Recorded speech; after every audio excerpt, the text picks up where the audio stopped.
and welcome to Year 12 Bridging Work for A-Level Media Studies at Devizes School.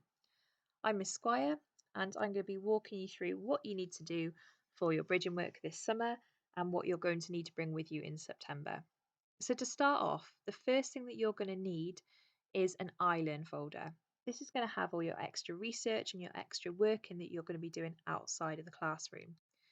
Now, your summer work, your bridging work, is going to need to be in this iLearn folder ready for September. Now, the ones that we normally get are A3 sketch pads.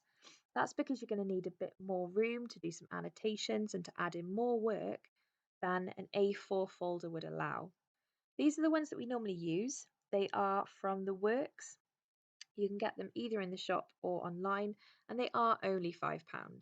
If you are struggling, however, can you please let me know and I can get you one and I can drop it off to you. So if you are struggling for funds, please let me know. I can get one for you. My email address is at the top. Just drop me an email.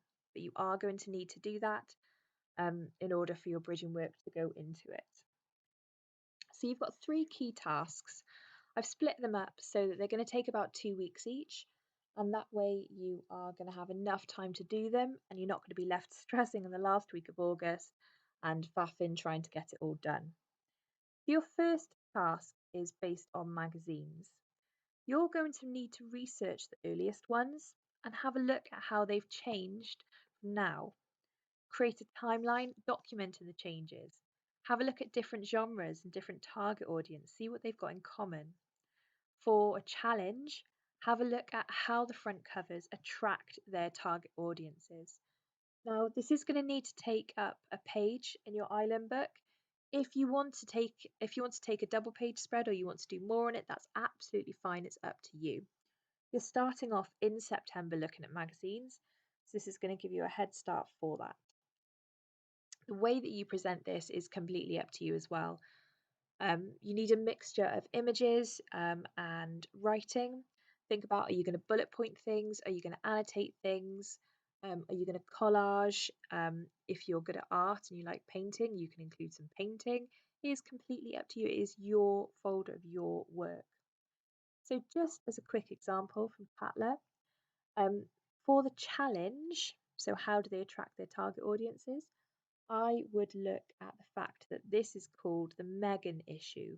That's one of the biggest fonts on there, is the Megan issue. And therefore, to match up with that, we have got a close-up shot of Megan. We don't have any detail in the background. We can't see what she's wearing really. So the focus is just on her and her face.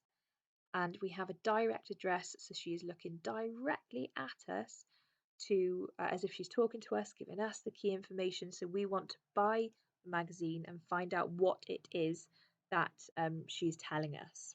So that's your first task. Your second task, again, should take about 2 weeks. And again, it's going to need to be done in your iLearn folder. Now, this is on the newspaper industry. You're going to look at the newspaper industry as well as magazines in September. So again, you're going to have a head start on it. So similarly to magazines, I want you to have a look at the earliest ones. How have they changed, if they've changed at all?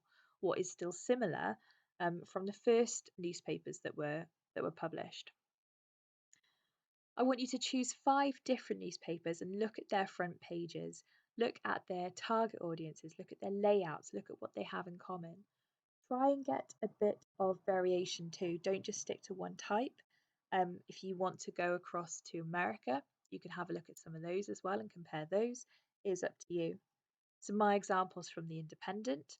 So from there, I would have a look at how it's quite plain. It's quite a straightforward, simple layout, and therefore the picture is supposed to be the most eye-catching thing for us, and that is then links up with the headline: North Korea threatens a nuclear strike. So that picture is a very military heavy picture. So we are supposed to feel a little bit scared, a little bit intimidated by that, and therefore we are going to read the story. So that is task 2 for you. Now task 3, again, should take about 2 weeks. Spread it out, pick away at it bit by bit. You're going to have a look at advertising because again, the start of the course, that is what you're going to be learning about. I want you to find a print advert, not an advert that you would see on television, not a moving advert, but a print advert for each of the following. And I want you to annotate looking at how they appeal to their target audience. So I've said produce a page, but actually you might want to have one page per advert. Again, it's completely up to you how you want to set it out. So you need to find an advert from the 1950s. Which type of advert is your call, but from the 1950s. You need to find an advert then aimed at men, can be from any time period, another one aimed at women, another one aimed at older people, and another one aimed at children. And have a look how they appeal to their target audience. So I've chosen this one for a protein shake or protein powder. And it's very, very straightforward. It is milk for real men is the tagline. And so I would analyze how you have a very stereotypical alpha male, not even doing normal exercise, but doing extreme outdoor exercise and literally hanging off a cliff edge. So I would look at how it is hypermasculine, how they're trying to build the male stereotype, and if I wanted to go into a bit more detail, I'd have a look at the colour scheme. Um, it's quite natural, obviously, because you've got the natural setting, but because it's quite plain, the tagline "Milk for Real Men" stands out. And I would zoom in even more and have a look at the A for real in real, and have a look how it's almost like a chainsaw, which again links in with that idea of um, men with tools being masculine and that type of thing. So that's just an example for you. So that's your third task. So you're going to need to complete those three tasks in your iLearn folder.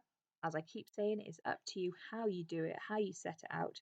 But you're going to need to bring those with you in September, because the first couple of lessons you'll be having discussions based on the work that you've been doing, and it'll set you up really nicely, give you a really good head start for the type of work that you will be doing in lessons.